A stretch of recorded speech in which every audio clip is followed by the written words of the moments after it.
అట్లాగే ఇసుక గురించి కూడా ఆయన మాట్లాడతారు చంద్రబాబు నాయుడు గారు. ఆయన చెప్పా ఉచిత ఇసుక ఇస్తాను ఇచ్చాం. ఇప్పుడు దాన్ని కూడా కొంతమంది విమర్శిస్తున్నారు. అంటే ఎట్లా మాట్లాడుతున్నారంటే ఉచిత ఇసుక అంటే మేము ఇసుక ఇంట్లో ఇస్తామని చెప్పామని మాట్లాడతారు. లేకుంటే నేనే మళ్ళీ ఇల్లు కూడా కట్టిస్తాను, లేకపోతే వాళ్ళ ఇంట్లో కూడా పొలాన్ని నేను పని చేస్తాను అని చెప్తారు. ఏం చెప్పమంటారు వాళ్ళని? ఇది రాజకీయం, ఇది రాజకీయం. చంద్రబాబు నాయుడు గారికి అధికారం లేనప్పుడేమో అసలు వినమ్రత, వినయం, ప్రేమ, ఆప్యాయతలు ప్రజల మీద విపరీతంగా కొట్టుకొచ్చి కనపడతాయి. కురిపించేస్తాడు, అసలు మామూలుగా ముంచేస్తాడు.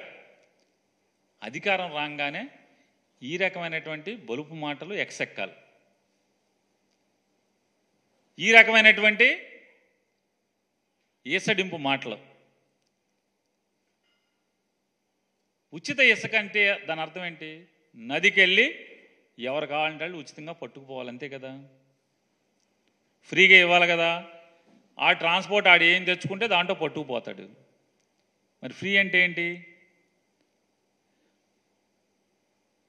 ఈ ఆంధ్రప్రదేశ్ రాష్ట్రం యొక్క మైనింగ్ శాఖ మంత్రి నోటి ద్వారా వచ్చిన మాట 290 టన్నుకి 290 నుంచి 1330 రూపాయల వరకు ఒక్కొక్క రీచ్ని బట్టి మేము రేటు పెట్టాం. ఉచితం, ఉచితం అంటారు, డబ్బులు కట్టమంటారు.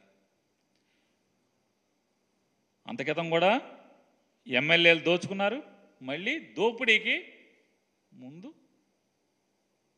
తెరదీసేటువంటి కార్యక్రమం ఈ ఉచితం అనే కార్యక్రమం పెట్టి ఉచిత ఇసుక.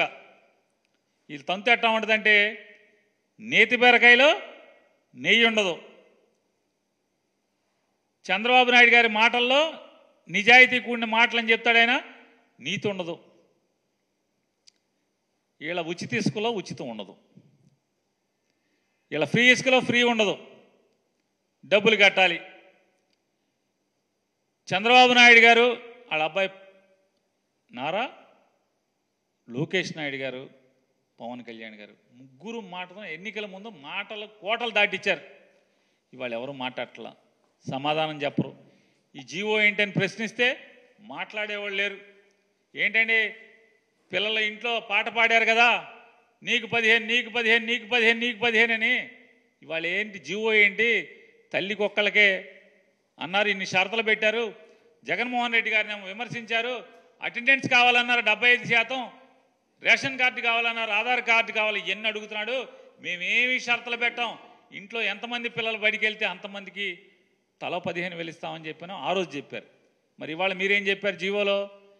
జగన్మోహన్ రెడ్డి గారు చెప్పినట్టే 75% అటెండెన్స్ కావాలని మీరు అడుగుతున్నారుగా, ఓటు కార్డు కావాలని అదనంగా అడుగుతున్నారుగా, రేషన్ కార్డు కావాలంటున్నారుగా, మీరు కూడా ఆధార్ కార్డు అడుగుతున్నారుగా. మరి ఇవన్నీ ఎందుకు?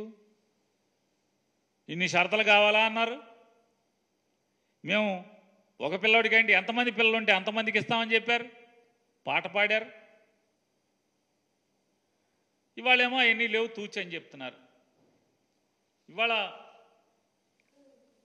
సంపద సృష్టిస్తామని చెప్పి చంద్రబాబు నాయుడు గారు అనేక మార్లు మాట్లాడాడు. నేను సంపద సృష్టిస్తానని. 2019లో ఈయన సృష్టించిన సంపద, ఈయన సృష్టించినటువంటి సంపద ఎక్కడుందో ఎతికితే ఎక్కడ కనపడలా. అప్పులు బొక్కలు తప్పితే ఎక్కడ సంపద లేదు. మళ్ళీ ఇప్పుడు ఏంటయ్యా అంటే అప్పులు సృష్టించడంలో, సంపదలు సృష్టించడం దేవుడెరుగు, అప్పులు సృష్టించడంలో దేశంలోనే మొదటి రాష్ట్రంగా చంద్రబాబు నాయుడు గారు నిలబెడుతున్నాడు ఆంధ్రప్రదేశ్ రాష్ట్రాన్ని.